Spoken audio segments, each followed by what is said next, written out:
It is the Ford Fiesta, and just look at it. It's a thing of beauty. With its flashy color, compact size, and all those cool angles, it's by far the best looking car around. And that's just the outside.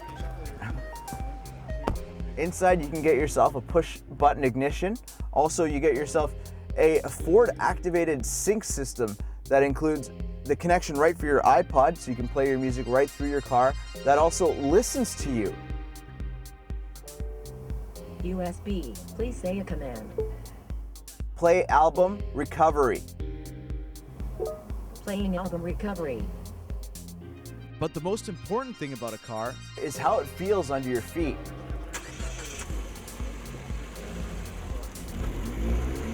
and this Fiesta feels solid, quick, and full of energy with its 120 horsepower 1.6 liter engine. And not only that, it gives you great fuel economy. Not only this car is easy to drive, but it feels great and it just sips gas at just under 7 liters per 100 kilometers. That's all fine and dandy, but when it comes to subcompacts, this is the one you want. It's the Mazda2, and when it comes to driving pleasure, this one takes the cake. See, it's all about feel, and that's exactly what you get in the Mazda2. No joke, this thing is about as close to the Mazda MX-5 as I've ever driven. The gearbox, the steering, and the brakes all feel so solid. They're absolutely perfect. Sure, under the hood is a little 1.5 liter engine pulling 100 horsepower, but it's an eager engine that just pulls the car. And so it feels quick and ready to go. And it's light, weighing in only at 1,050 kilograms. It shows that Mazda wasted nothing when designing this car. Inside here, it's pure simplicity. No complicated radios to worry about here, just a volume knob at the center, and even some volume controls on the steering wheel. Outside, the car's looks remind me of a cat. It's planted and rearing to go. And not only that, it's really small, which in a segment like this is crucial. And on the road, you definitely can't do better. Hello? Oh yes, you can. No, Zam, you can't. This thing is amazing on the road. At least you can be on the road and driving instead of being on the side of it. Yes, Mr. Techie Zam with your Bluetooth hands-free. I should have looked at my caller ID before answering the phone. Anyway, since you're taking away from my driving pleasure, I'll meet you at the park.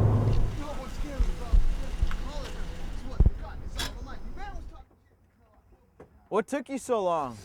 Well, Zam, I was talking to some idiot on the phone who thinks the Fiesta is a better car. Well, this idiot just beat you in this nicer, better looking car.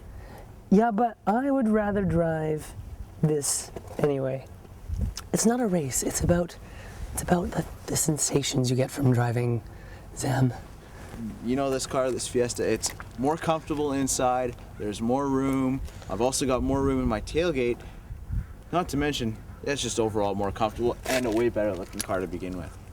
Okay, I'll admit the Fiesta looks really good. It's as European as a cup of espresso, but let's switch.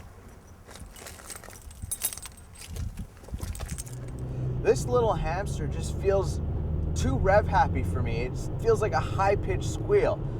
I like the Fiesta because it feels a lot smoother, sort of like myself. Oh my gosh, Zam, you've got to be kidding me. You say this thing has 120 horsepower, and it may well have 120 horsepower, but it just doesn't feel that way.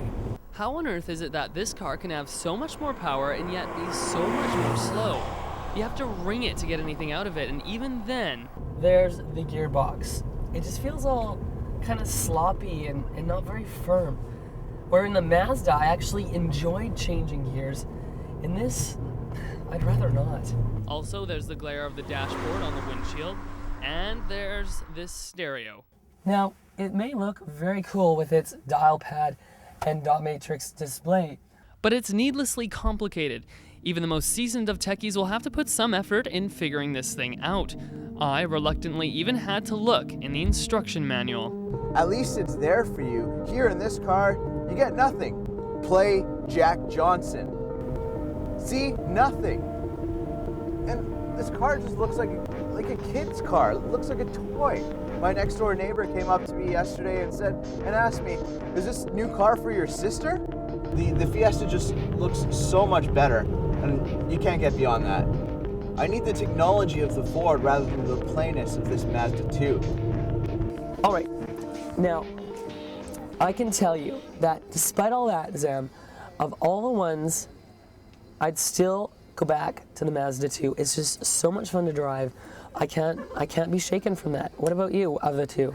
I'd still buy the Fiesta. It's just a lot more comfortable, and obviously I love the Bluetooth and the sync system. So the drive didn't win you over the Mazda? Drive is alright, but no, it didn't win me over. Okay, now, which one would you recommend to your friends?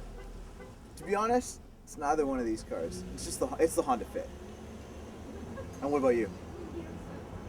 Yeah, it's the Honda Fit as well. So it looks like we took substance over style here. Yes, we agree that the Fit is ugly, but for everyday life, the Fit, well, fits. With its clever seats, massive space, Honda driving dynamics, and reliability, it's the one we'd recommend. So Jonathan and Zam join us now from outside. Jonathan, not everyone drives manual. What about people can actually only drive automatic? Well, Ellie, that actually brings me to this Fiesta, which has the automatic transmission. Now, Zam and I have both had the opportunity to try this car out, and I can definitely say it's much better with the automatic. The 6-speed power shift is an incredibly sophisticated and smooth transmission, and I'd go as far to say that it actually completes the car. Now, these are our 3 top picks in the subcompact category, and we hope that you would get a chance to drive them all. But we can boil it down to a very simple recipe for you. If you want something that's cute or good looking and can only drive manual transmissions, then buy the Mazda 2. Now, if you want something that's even better looking and you only drive an automatic, get the Ford Fiesta. And if you need space for things and people and practicality in either automatic or manual, then it's the Honda Fit. Back to you.